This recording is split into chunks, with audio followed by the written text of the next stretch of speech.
চুল কেটে আমি তো বেজায় খুশি।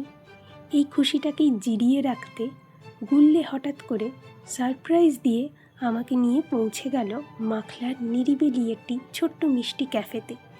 নামটাও ভারী মিষ্টি, আনন্দ লহরী। কিছুই না, সন্ধেবেলা একটু চা কফি খাওয়া যাবে আর বেশ কয়েকটা ছবিও তোলা যাবে নতুন লুকে। ছোট্ট জায়গা, তবু বেশ সুন্দর করেই সাজানো। চাইলে এই ডিসপ্লে করা জিনিসপত্রগুলোর মধ্যে থেকে কেনাকাটিও করা যেতে পারে। আমরা নিজেদের মধ্যে খানিক গপ্প করে, আমি অন্তত কয়েকশোবার চুলটাকে ঠিক করার বৃথা চেষ্টা করে, যেটা সেদিনের জন্য খুব স্বাভাবিকই ছিল যদিও, ফাইনালি টুকিটাকি কিছু অর্ডার দিলাম।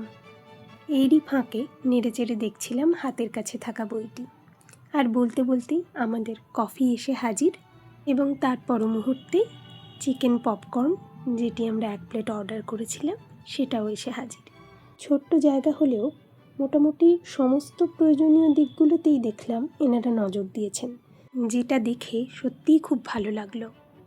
ও, যেটা বলতে ভুলে যাচ্ছিলাম, এই বইটি এই ক্যাফের ওনার যিনি সিলভিয়া পাল ম্যাডাম, দেখলাম তাঁরই লেখা। যাই হোক, আশপাশটায় আরও একবার ভালো করে চোখ বুলিয়ে এবার আমাদের গুটি গুটি পায়ে ফেরার পালা।